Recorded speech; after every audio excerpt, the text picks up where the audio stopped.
نحمده ونصلي ونسلم على رسوله الكريم. أعوذ بالله من الشيطان الرجيم. بسم الله الرحمن الرحيم. تلك الرسل فضلنا بعضهم على بعض. صدق الله مولانا العظيم. اللهم صل على سيدنا ومولانا محمد وعلى آل سيدنا ومولانا محمد وبارک وسلم. تیسرا پارہ شروع ہوتا ہے. اس کی ابتدا میں رسالت کے بارے میں بیان ہے. اللہ تعالیٰ نے ہماری ہدایت کے لیے بہت سے انبیاء بھیجے. پہلے نبی ہیں حضرت آدم علیہ السلام اور آخری نبی ہیں حضرت محمد صلی اللہ علیہ وسلم. درمیان میں جو انبیاء آئے ہیں ان کے کچھ نام تو ہمیں معلوم ہیں، کچھ حالات بھی، اور اکثر کے حالات کسی کو بھی معلوم نہیں ہیں. سب پر ایمان رکھنا ضروری ہے. یہ اللہ کے ہاں یہ بہت برگزیدہ شخصیات ہیں. اللہ تعالیٰ فرماتے ہیں ہمارے جتنے رسول ہیں رسالت میں تو برابر ہیں لیکن شان میں یہ اونچے نیچے ہیں. بعض کا مرتبہ بعض سے زیادہ ہے. مثلا اللہ تعالیٰ نے بعض سے کلام کیا ہے، کلیم اللہ بنا دیا. تو انبیاء پر ایمان رکھنا اور ان کی اطاعت کرنا امت پر ضروری ہے، فرض ہے، اور دنیا اور آخرت کی ترقی اسی کے ساتھ وابستہ ہے. یا ایھا الذین آمنوا انفقوا مما رزقناکم. اس تیسرے پارے میں اب زیادہ خرچ کے بارے میں بیان ہوگا. اللہ نے جو کچھ دیا ہے اس میں سے خرچ کرتے رہنا، خرچ کرتے رہنا. خرچ کرنے سے مال پاک ہوتا ہے اور بڑھتا بھی ہے. بخل بھی ختم ہوتا ہے، کنجوسی ختم ہوتی ہے، سخاوت کی صفت آتی ہے. اللہ تعالیٰ کو محبوب ہے سخی آدمی. تو فرمایا خرچ کرو جو ہم نے دیا ہے، تمہارا نہیں ہمارا ہی ہے. ہم نے تمہیں دیا ہے، تم خود بھی کھا پی لو اور ساتھ غریبوں کو بھی کھلا پلا دو. یہ ہم نے تمہیں عزت دی ہے. یوں بھی تو ہو سکتا تھا اس کو دے دیتے اور اس کو کہتے آپ بھی کھائیں اور اس کو بھی دیں. اس وقت آپ منگتے ہوتے، دوسرے کے ہاتھ کی طرف دیکھتے ہوتے. لیکن اللہ نے اگر آپ کو دے دیا ہے آپ بھی کھائیں دوسروں کو کھلائیں، عزت دے دی ہے تو اس عزت کی خاطر کریں، پاس کریں. لیکن یہ خرچ کب کرنے؟ جلدی جلدی کرنے. ایک دن آنے والا ہے جس میں کوئی بے شرح نہیں چلے گی، کوئی دوستی نہیں چلے گی، کوئی سفارش نہیں ہوگی.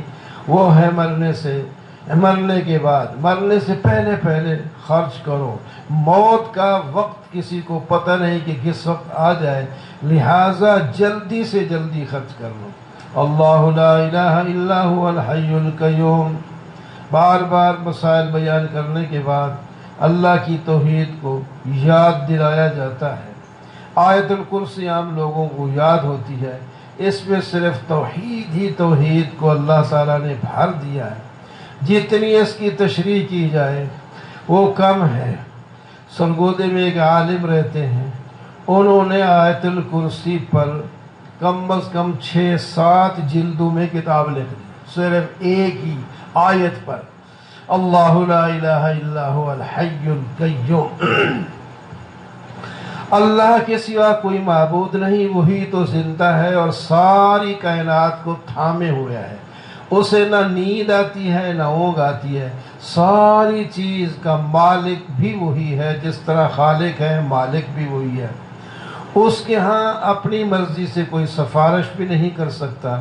اس کا علم وسیع ہے، تمہارے آگے پیچھے دنیا اور آخرت، دل اور باہر کی سب باتیں جانتا ہے.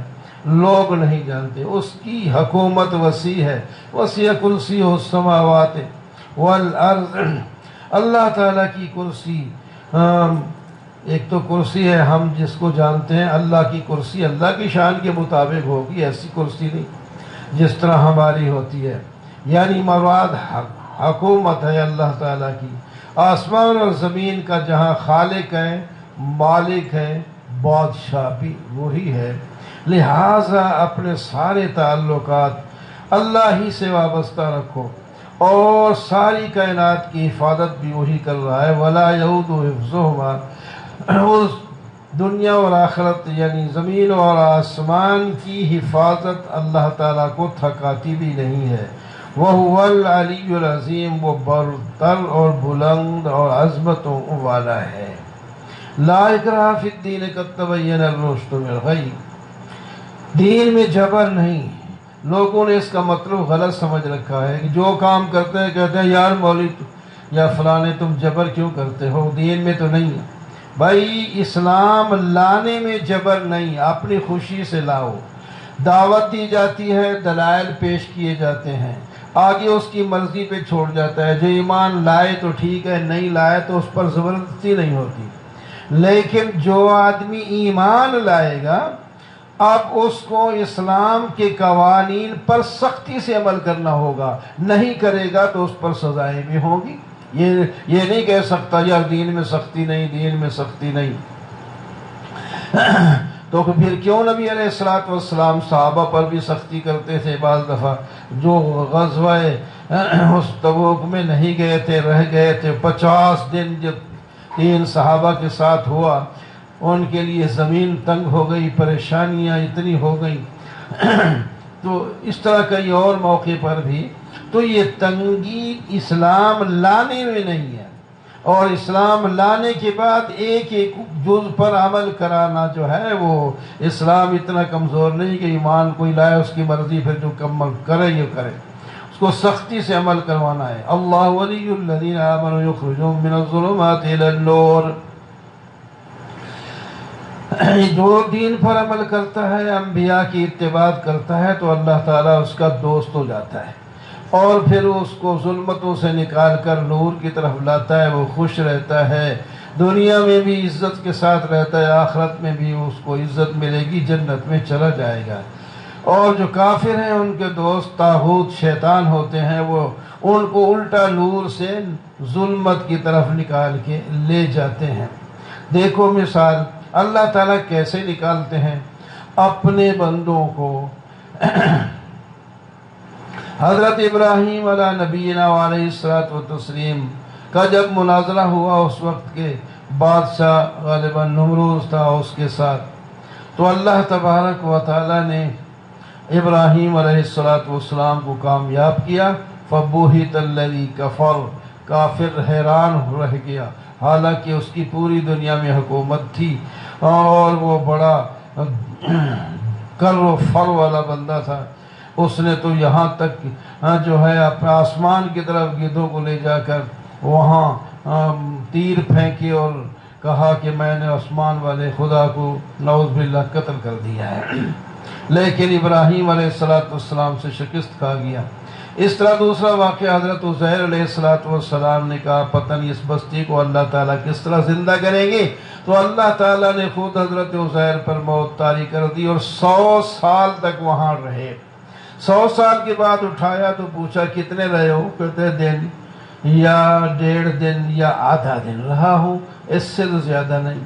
یہ لوگ جو خواہ شور کرتے ہیں جی سب کچھ پتہ ہوتا ہے، مردوں کو سنتے ہیں ہماری، ایک اللہ کا نبی ہے، دفن بھی نہیں ہے، زمین کے اوپر ہے، اور اس پر 100 سال گزر جاتا ہے، اس کو پتہ نہیں چلتا کہ کیا ہوا۔ 100 سال میں گرمیاں سردیاں آتی ہیں، اور دنیا زمین پر کیڑے مکوڑے ہر چیز، اللہ نے حفاظت کی ان کی، انبیاء کی جسم کی حفاظت بھی کرتے ہیں، پتہ نہیں چل سکا۔ تو اللہ تعالیٰ نے فرمایا پھر دیکھ تیرے پاس گدھا تھا وہ کدھر ہے؟ وہ دیکھا تو اس کی تو ہڈیاں گل گئی۔ تیرے پاس کھانا تھا وہ کدھر ہے؟ وہ دیکھا تو تازہ بتازہ، 100 سال کے بعد بھی تازہ کھانا پڑا۔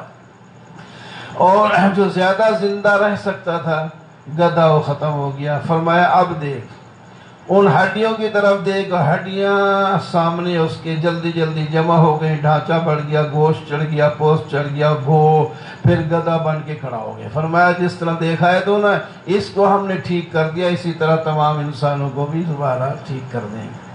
حضرت ابراہیم علیہ السلام نے کہا یا اللہ میں بھی کیفیت جاننا چاہتا ہوں کہ آپ کس طرح زندہ کریں گے۔ اللہ تعالیٰ نے فرمایا آپ کو یقین نہیں ہے؟ یقین تو ہے لیکن پھر بھی دل چاہتا ہے کہ دیکھ لو۔ فرمایا 4 پرندے لے لو اور ان کو ہیلک کرو، پالو، پھر چاروں کو ذبح کر کے قیمہ بنا دو، قیمہ بنانے کے بعد 4 حصے کر کے 4 پہاڑوں پہ رکھ لو، یعنی الگ الگ جگہ، پھر اس کے بعد بلانا، دیکھیں ہم کس طرح زندہ کرتے ہیں۔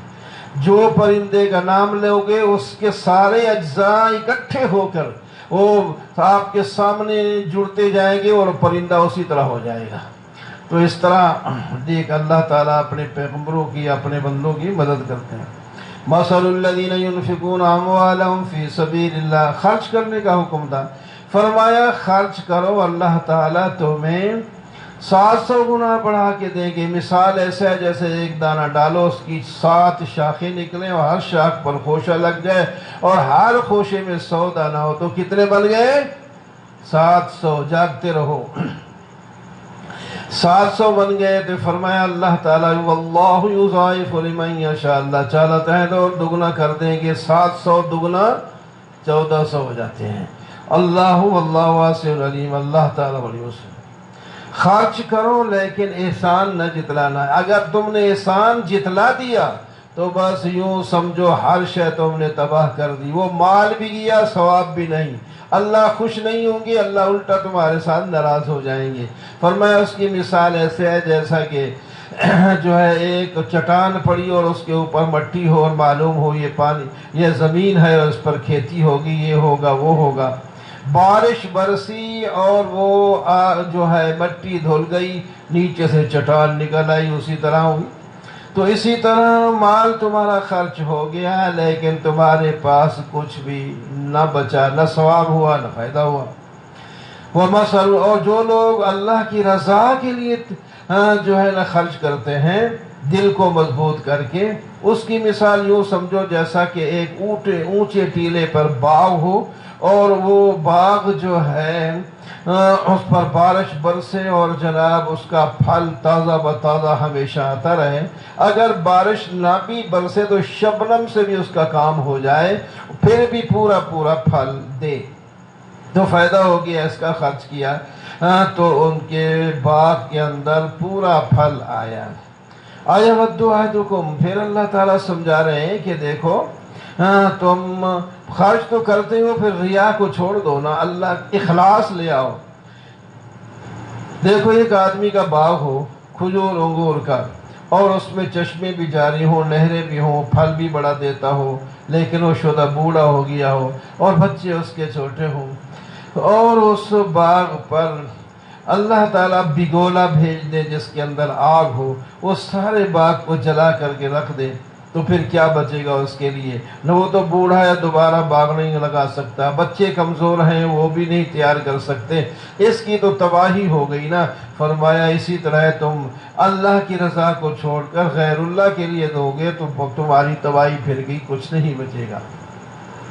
پھر فرمایا یا ایھا الذین آمنوا انفقوا من طیبات، پاکیزہ خرچ کرو، یہ نہیں کہ جو خراب ہو جائے چلو جی یہ تو ہمارے کام کا نہیں اس کو خرچ کر دیں، جو عمدہ ہے اللہ کے نام پہ دے رہے ہیں عمدہ سے عمدہ خرچ کرو، اور خاص کر جو تمہاری فیکٹریوں سے اور تمہاری زمینوں سے آمدنیاں ہوتی ہیں اس سے خرچ کیا کرو۔ تم خود تو کھوٹا مال گھٹیا مال نہیں لیتے، کسی سے لینا ہو تو پھر دیتے کیوں اللہ کو؟ شیطان تمہیں ڈراتا ہے یار تم خرچ کر دیا تو خود تباہ ہو جاؤ گے، اور اللہ تمہیں مغفرت کا وعدہ دیتا ہے تو تم اللہ کے وعدے پر قائم ہو کر خرچ کرو، اللہ تعالیٰ بہت زیادہ عطا فرمائے گا، جو کچھ تم خرچ کرے گا اس کا بدلہ ضرور۔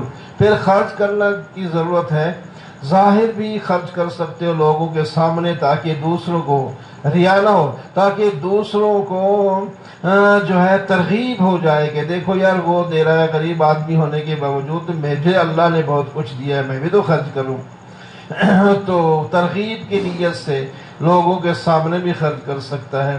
ہاں اگر ریا کا خطرہ ہو تو پھر چھپا کر بھی خرچ کرے، جو اخلاص کے ساتھ ظاہر خرچ کرے یا چھپا کر خرچ کرے دونوں قبول ہوں گے۔ الذین ينفقون اموالهم باللیل والنہار سرا وعلانیہ، اللہ تعالیٰ خرچ کرنے والوں کے بارے میں فرماتے ہیں وہ رات کو بھی خرچ کرتے ہیں، دن کو بھی، چھپا کر بھی، ظاہر بھی، ہر انداز میں اللہ کے نام پر وہ خرچ کرتے ہیں۔ ان کے لیے جنت ہے، خوف نہیں، غم نہیں، مزے سے رہیں گے۔ حضرت علی فرماتے ہیں میرے پاس یہ آیت اتری تو 4 درہم تھے، ایک میں نے دن کو خرچ کر دیا، ایک رات کو خرچ کر دیا، ایک لوگوں کے سامنے اور ایک چھپا کر خرچ کر دیا، پوری آیت پر عمل کر دیا۔ یہ لوگ تھے ایسے۔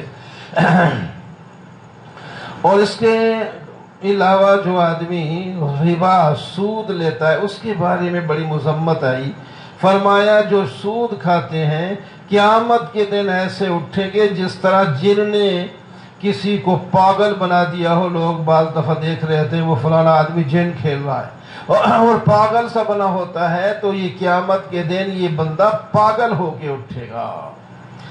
اور یہ جناب کہتے ہیں یہ بے کی طرح تو ہے، وہ بے جائز ہے تو پھر ربا کیوں جائز نہیں؟ فرمایا نہیں، وہ بہت فرق ہے، وہ حرام ہے وہ حلال ہے، تمہیں ان کی تمیز نہیں ہوتی۔ یمحق اللہ الربا ویربی الصدقات، بھائی اللہ تعالیٰ سود کو مٹاتے ہیں، سود والا کبھی کامیاب نہیں ہوگا، وقتی طور پر مال ہوتا ہے لیکن اس کا نتیجہ برا نکلتا ہے۔ یہ آپ نے دیکھا بھی ہوگا کچھ لوگ سود کھانے والے، ان کے حال کیا ہوئے، ان کے بچے مانگنے والے ہو گئے، بعض دفعہ وہ خود مانگنے والا ہو جاتا ہے، مال اتنا کم ہو جاتا ہے، ختم ہو جاتا ہے۔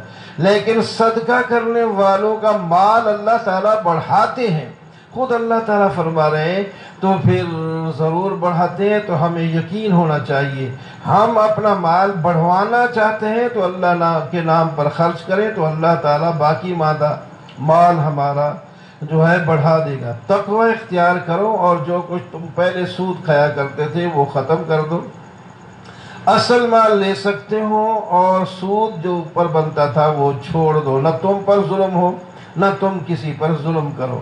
اگر وہ آدمی ابھی نہیں دے سکتا تو کچھ اس کو مہلت دے دو تاکہ وہ مال جمع کر کے تمہارا مال واپس کر سکے، اور اگر ہو سکے تو وہ مال ان پر صدقہ کر دو۔ وہ غریب نہیں دے سکتا تو چلو وان تصدقوا خیر لکم ان کنتم تعلمون واتقوا یوما ترجعون فیہ الی اللہ، اللہ سے ڈرو اس دن سے جس میں تم اللہ کے حضور پیش کیے جاؤ گے، اور ساری زندگی کا حساب دینا ہوتا ہے۔ یہ قرآن پاک کی سب سے آخری آیت ہے، یہاں سورہ بقرہ کے اندر 281 نمبر آیت ہے، اس کے بعد کوئی ایک لفظ بھی بعد میں نہیں اترا۔ یا ایھا الذین آمنوا اذا تداینتم بدین الی اجل مسمی، کاروبار جب تم کرتے ہو، دکانداری کرتے ہو، کوئی لین دین کرتے ہو تو فرمایا لکھ لیا کرو، لکھنے میں فائدہ رہے گا، ورنہ کل کو جھگڑا ہو سکتا ہے، لڑائی ہو سکتی ہے، تو نقصان سے بچنے کے لیے لکھ لیا کرو۔ لکھنے والے لکھ بھی دیا کریں اگرچہ وہ مزدوری لے لیں بے شک، اور گواہ بھی بنا دیا کرو۔ گواہ 2 مرد ہوں، اگر 2 مرد نہ ہو سکے تو 1 مرد اور 2 عورتیں ہو جائیں تب بھی کام چل جائے گا۔ جب گواہی ہوگی، لکھا ہو گیا تو لوگ اس کے خلاف کرنے میں بڑا مشکل میں پڑ جائے گے، نہیں کریں گے، پھر تمہارے لیے آسانی ہوگی۔ وَإِن كُنتُمْ عَلَىٰ سَفَرٍ وَلَمْ تَجِدُوا كَاتِبًا فَرِهَانٌ مَقْبُورًا، اگر تم سفر پہ ہو تمہیں کوئی لکھنے والا نہیں ملتا، معاملہ تم نے کر لیا تو رہن رکھ لیا کرو۔ اگر رہن بھی نہیں رکھتے تو پھر ایک گویا کی امانت ہے، امانت کسی کی جو ہے وہ اچھے طریقے سے ادا کرو۔ وَلْيَتَّقِ اللَّهَ رَبَّهُ، اور اپنے رب سے ڈرو، گواہی کو بھی نہ چھپاؤ، کیونکہ چھپانا گواہی کا یہ دل کو بیمار کر دیتا ہے، گناہگار کر دیتا ہے۔ لِلَّهِ مَا فِي السَّمَاوَاتِ وَمَا فِي الْأَرْضِ، چوتھی دفعہ اس صورت میں توحید کا ذکر آیا، اللہ ہی کی ہے ساری کچھ آسمانوں والی اور زمین والی چیزیں، اور اللہ کا علم اتنا وسیع ہے، تمہارے دل کی بات کو اور ظاہر کی بات کو خوب جانتا ہے اور حساب بھی لے گا۔ آمن الرسول بما انزل الیہ من ربہ والمؤمنون، رسول خود بھی اس پر ایمان رکھتے ہیں جو ان کی طرف نازل ہو جائے، اور ایمان والے بھی ایمان رکھتے ہیں، سب اللہ، فرشتوں، کتابوں، رسولوں پر ایمان رکھتے ہیں اور اس میں تفریق نہیں کرتے، اور کہتے ہیں یا اللہ ہم نے آپ کی بات سنی اور مان بھی لی، ہم چاہتے ہیں کہ آپ ہمیں بخش دیں، اے اللہ ہم تیری طرح لوٹنے والے ہیں۔ اللہ تعالیٰ کسی کو مکلف نہیں بناتا اس کی طاقت سے زائد، اور جو کمائے گا، نیکی کا کام ہوگا تو فائدہ اسی کو ہوگا، برائی کا کام ہوگا تو نقصان اسی کو ہوگا۔ سورہ بقرہ کو آخر دعا پر ختم کیا جاتا ہے، اور اس پر قبولیت کا اللہ تعالیٰ نے وعدہ بھی فرمایا ہے، جو یہ دعا کرے گا میں اس کی دعا کو قبول کر لوں گا۔ معراج کے موقع پر اللہ تعالیٰ نے یہ وعدہ فرمایا۔ اس دعا کے اندر یہ ہے کہ یا اللہ اگر ہم بھول جائیں تو ہمیں، یا خطا کر جائیں تو ہمیں اس پر گرفت نہ کرنا، اور ہمارے اوپر مشکل احکام جس طرح پہلے لوگوں پر ڈالے تھے ویسے نہ ڈالنا، یا اللہ ہمارے اوپر ویسے ہماری طاقت سے زیادہ نہ ڈالنا، ہمیں معاف فرما دے، ہماری بخشش فرما دے، ہمارے اوپر رحمت فرما دے، تو ہمارا آقا اور مولا ہے، اور ہماری مدد کر کافر قوم کے مقابلے میں۔ یہ بڑی جامع دعا ہے، اس کو یاد کر کے مانگتے رہنا چاہیے۔ سورہ آل عمران شروع ہوتی ہے تو اس میں سب سے پہلے توحید کا ذکر ہے، اللہ لا الہ الا هو الحی القیوم۔ اللہ نے ہی کتاب نازل فرمائی ہے جو حق اور باطل کے درمیان فرق کرتی ہے۔ اللہ تعالیٰ پر کوئی چیز پوشیدہ نہیں، نہ زمین میں نہ آسمان میں۔ اللہ ہی رحم کے اندر ہر مادہ کے ہر چیز کو بناتا ہے، اور ان کی صورتیں اور شکلیں اللہ تعالیٰ ہی بناتا ہے۔ وہ غالب ہے، حکمت والا ہے، اس کا کوئی ساجی نہیں ہے۔ اللہ نے آپ پر کتاب نازل فرمائی ہے، لیکن ان میں سے بعض آیتیں جو ہیں ان پر صرف ایمان لانا ہوتا ہے، جس طرح الف لام میم شروع میں آ گیا، ان کے معنی کی طرف جانے کی ضرورت نہیں، اور بعض محکم آیتیں ہوتی ہیں، اس کا مطلب بھی واضح ہوتا ہے، ان کو عمل میں لانا ضروری ہوتا ہے۔ ایمان والے جو ہوتے ہیں اس پر کاربند ہو جاتے ہیں، اور جن کے دل میں بیماریاں ہیں وہ اسی متشابہات کے پیچھے ہی لگتے ہیں اور اپنا ایمان خراب کرتے ہیں۔ ربنا لا تزغ قلوبنا، ایمان والے کہتے ہیں یا اللہ ہمارے دل کو ٹیڑھا نہ کرنا، جس دن ہدایت دی اس کے بعد ہمیں دل کو نہ ٹیڑھا کرنا، اور یا اللہ اپنی طرف سے رحمت ہمارے اوپر کرنا۔ یہ آیت دعا ہے، اور جو آدمی اس دعا کو پڑھتا رہے تو اس کا مشکل سے مشکل وقت میں اس کا دل ٹیڑھا نہیں ہوگا، ثابت قدم رہے گا۔ ان الذین کفروا لن تغنی، کسی آدمی کو اپنے مال، جان اور افراد کی کوئی جو ہے وہ اپنے آپ کو سمجھتا ہے کہ بہت کچھ ہے میرے پاس، یہ چھڑوا لیں گے، فرمایا مال، جان، اولاد کچھ بھی کام نہیں آئے گا، اور جہنم میں جائیں گے اگر ایمان نہ ہوا۔ فرعون کو دیکھ لو، اس کے پاس تھوڑا مال تھا، اس کے پاس تھوڑے حشم ختم تھے، اس نے خدائی کا دعویٰ کر دیا، کس طرح ہم نے پکڑا اور بحر کلثوم کا لقمہ بنا دیا۔ اسی طرح اور بھی بہت سے لوگوں کو ہم نے، قارون کو دیکھو، فلانے کو دیکھو۔ اور اللہ تبارک و تعالیٰ جب مدد فرماتے ہیں تو کوئی ان کا کچھ گرا نہیں سکتا۔ آپ دیکھ لیں کہ دو جماعتیں اکٹھی ہوئی تھی بدر کے موقع پر، چند مسلمان تھے، یعنی چند 313 غالباً، اور ادھر 1000 مسلح آدمی تھے۔ اللہ تعالیٰ نے ان 300 کو غالب کر دیا۔ تو اسی طرح کل بھی سبق میں گزرا تھا، کم من فئۃ قلیلۃ غلبت فئۃ کثیرہ، چھوٹی جماعتیں بعض دفعہ بڑی جماعتوں پر غالب آ ہی کرتی ہیں۔ انسان دنیا میں اس واسطے زیادہ لگ جاتا ہے کہ کچھ چیزیں ان کی خواہش کے مطابق ہوتی ہیں، بھی عورتوں کی محبت، بچوں کی محبت، سونے چاندی کے ڈھیر کی محبت، اور جانوروں کی، گھوڑوں کی سواریوں کی محبت، اور اسی طرح دنیا کے سامان کی محبت ان کو ہوتی ہے، تو پھر وہ اللہ کے دین سے دور ہو جاتے ہیں۔ حالانکہ دین کے ساتھ آئیں تو یہ چیزیں پھر بھی اس طرح ملیں گی۔ اللہ تعالیٰ فرماتے ہیں ان میں محبت کرتے ہو، تم اگر تقوی اختیار کرو تو ہم جنت میں بھیج دیں گے، ان سے سب سے اعلیٰ چیزیں تمہیں ملیں گی۔ یہ ان کو ملے گی جو اللہ سے دعا مانگتے ہیں، فاغفر لنا ذنوبنا وقنا عذاب النار۔ ان کی صفات ہے صبر کرتے ہیں، سچ بولتے ہیں، قناعت فرما برداری کرتے ہیں، خرچ کرتے ہیں اور اللہ سے معافیاں مانگتے ہیں۔ پھر آیت اس کے اندر پہلی آیت آ گئی، دوسری آیت آ گئی توحید کی۔ شاہد اللہ تعالیٰ اپنی توحید کی خود گواہی دیتا ہے، فرشتے بھی گواہی دیتے ہیں، اہل علم بھی گواہی دیتے ہیں۔ دین تو اللہ کے ہاں اسلام ہی ہے، اس کے علاوہ اللہ تعالیٰ کسی دین کو پسند نہیں کریں گے۔ فَإِنْ حَاجُوكَ فَقُلْ أَسْلَمْتُ، اگر مخالفین آپ کے ساتھ جھگڑے تو آپ کہہ دیں میں نے تو اللہ کی طرف اپنا رخ کر لیا ہے، ہم تمہاری بات ماننے کے لیے تیار نہیں ہیں۔ اگر تم مان لو تو اچھے رہو گے، نہیں تو ہم سے امید نہ رکھنا کہ ہم تمہارے ساتھ مل جائیں گے۔ یہ لوگ جو آپ سے مطالبہ کرتے ہیں ایسے کافر ہیں، اللہ کی آیات کا انکار کرتے ہیں اور نبیوں کو قتل کر دیتے ہیں اور انصاف والے لوگوں کو بھی قتل کر دیتے ہیں۔ ان کے عمل دنیا میں ضائع ہو جاتے ہیں، ان کا کوئی مددگار نہیں ہوگا۔ قُلِ اللَّهُمَّ مَالِكَ الْمُلْكِ تُؤْتِي الْمُلْكَ مَن تَشَاءُ، پھر آیت آ گئی اللہ تعالیٰ کی توحید کی۔ اے اللہ دعا کے انداز میں توحید بیان کی۔ یا اللہ ملک کا مالک بھی تو ہے، ملک جسے چاہتا ہے دے دیتا ہے، جس سے چاہتا ہے چھین لیتا ہے، جسے عزت دیتا ہے جسے ذلت دیتا ہے، تیرے ہی ہاتھ میں سب کچھ ہے، تو ہر چیز پر قادر ہے۔ رات کو دن میں، دن کو رات میں داخل کر کے دن کو لے آتا ہے، لے جاتا ہے، بڑھاتا گھٹاتا ہے، یہ سارا تیرا کام ہے۔ وہ ترزق من تشاء، اور جسے چاہتا ہے رزق بغیر حساب کے دیتا ہے۔ مومنوں کی شان یہ ہے کہ وہ کافروں کو دوست نہیں بناتے، وہ ایمان والوں کے ساتھ ہی اپنا تعلق رکھتے ہیں، یہ اللہ تعالیٰ کی محبت کی نشانی ہوتی ہے۔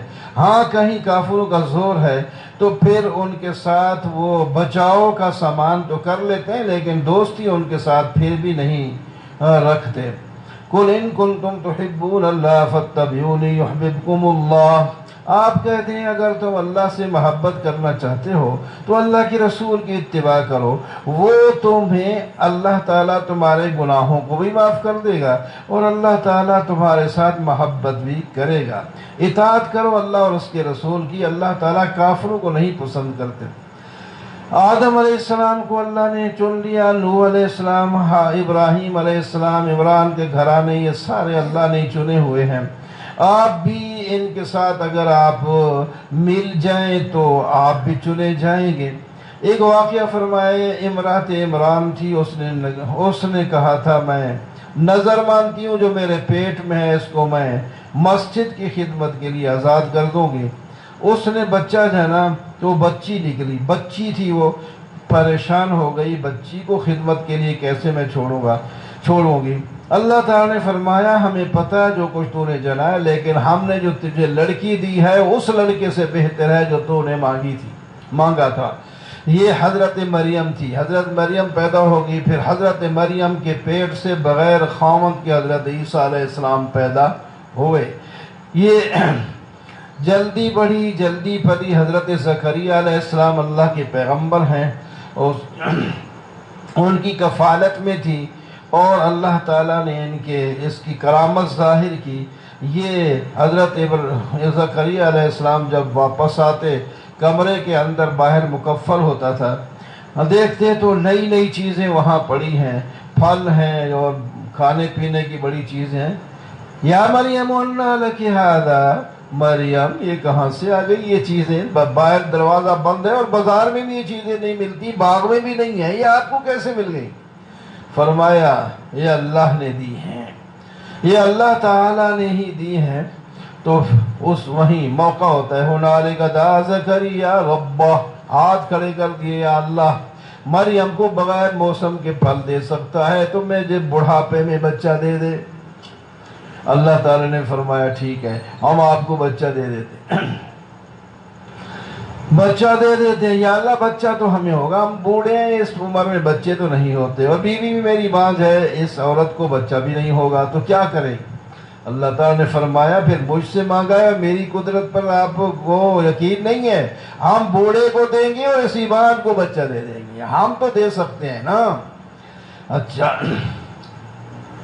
قال رب اجعل لی آیہ، عالم الغیب پیغمبر نہیں ہوتے، انہیں کے گھر میں بچہ پیدا ہو رہا ہے، پیٹ میں بچہ آ گیا، فرمایا مجھے کوئی نشانی بتائیں کہ ہمارے گھر میں خوشی شروع ہو گئی ہے۔ اللہ تعالیٰ نے فرمایا جس دن آپ بول نہیں سکیں گے 3 دن، بس سمجھ لیں کہ تمہارے گھر خوشی شروع ہو گئی ہے۔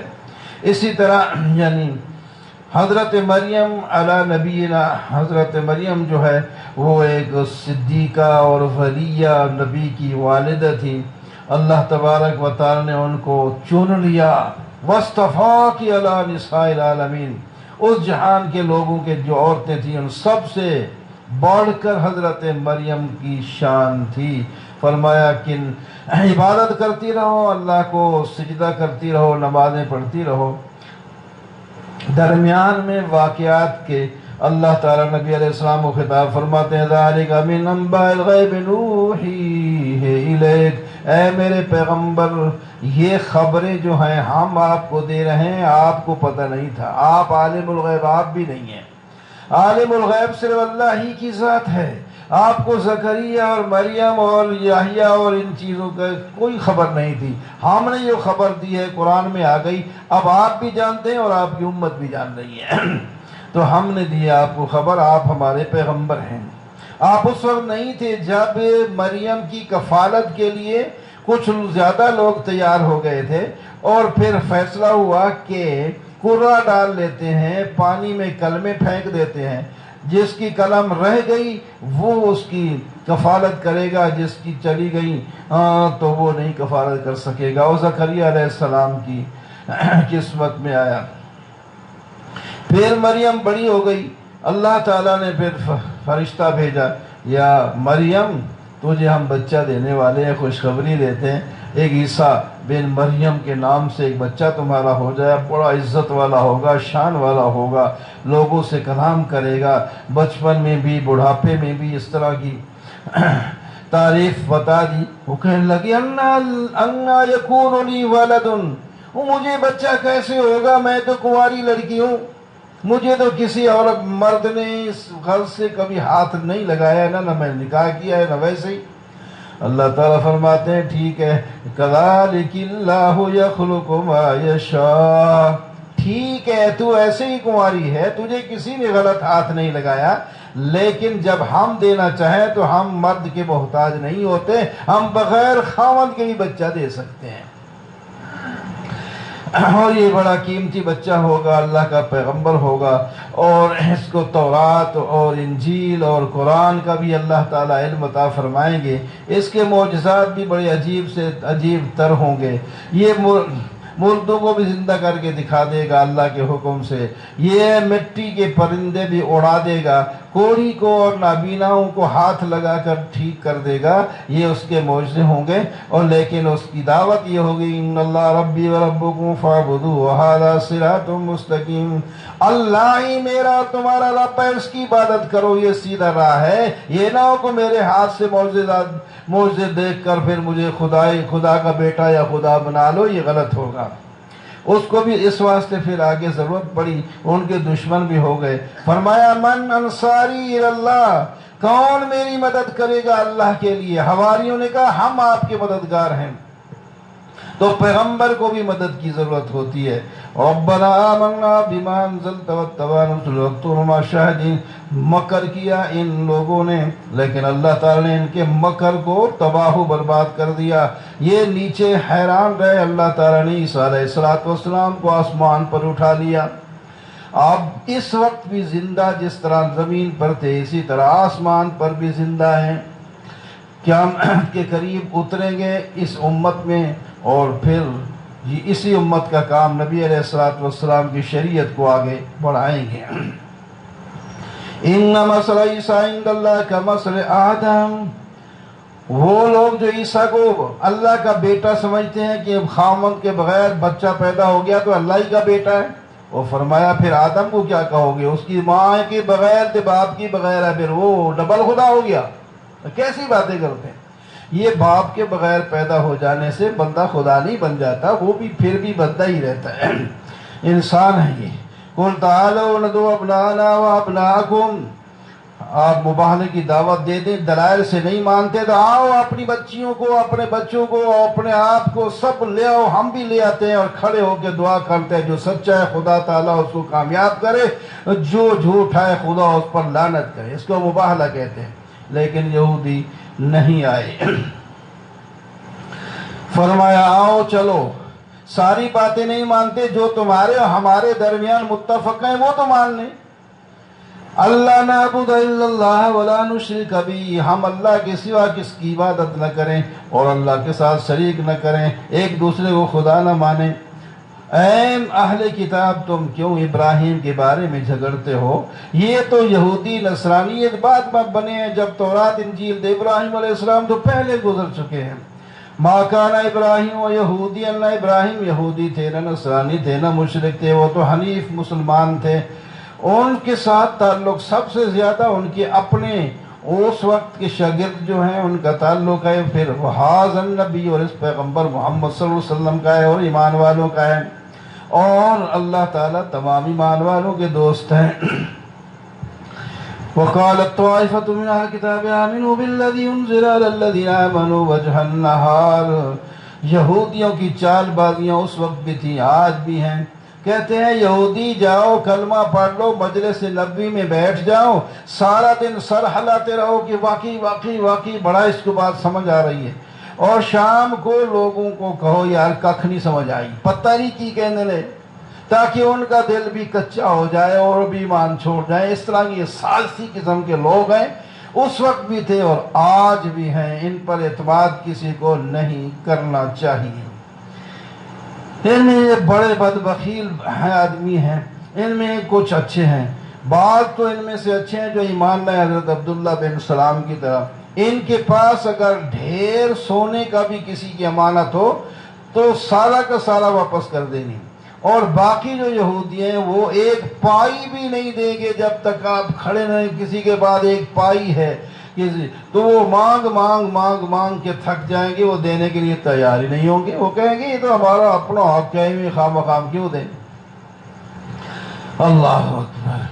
ان الذین یشترون بعہد اللہ وایمانہم ثمنا قلیلا، جو لوگ اللہ کے عہد کے ساتھ دنیا کی چیزیں خریدتے کرتے ہیں، ایمان کو ضائع کرتے ہیں، ان کا آخرت میں کوئی حصہ نہیں ہوگا، اللہ اس سے کلام نہیں کریں گے، اللہ تعالیٰ ان پر نظر رحمت نہیں کریں گے، اللہ تعالیٰ ان کو پاک نہیں کریں گے، اور ان کے لیے دردناک ہوگا۔ 4 قسم کے عذاب ہوں گے جو غلط کھاتے ہیں اور غلط مسئلے بتاتے ہیں اور کرتے ہیں۔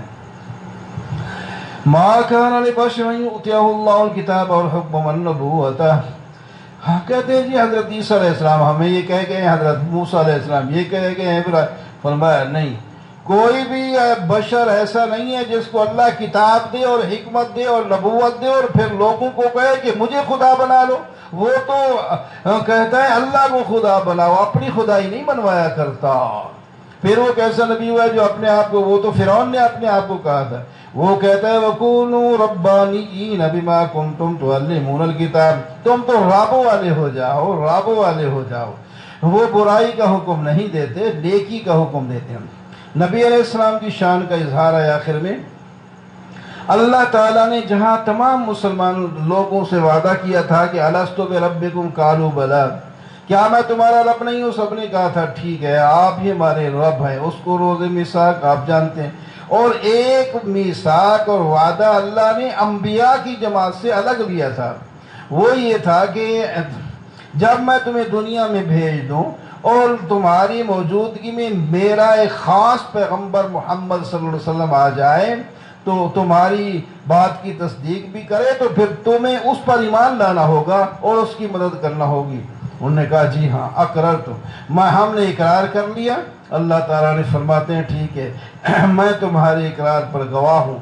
تو یہ شان ظاہر کی گئی وہاں کہ عیسیٰ حضرت انبیاء سے بھی وعدہ لیا گیا کہ میرا پیغمبر جب آئے تم نے ان کی مدد کرنی ہے، اور سارے پیغمبر آتے رہے اور اپنے اپنے وقت پر وہ سب حق تھے اور آج بھی حق ہیں، تو ان کی شریعت ان کے زمانے میں چلتی رہی، اس کے بعد اگلے پیغمبر کی شریعت آ جاتی تھی، لیکن آخر میں جو ہے وہ دین اسلام جو ہے وہی ہمیشہ کے لیے کامیابی کی بنیاد بنا دیا گیا۔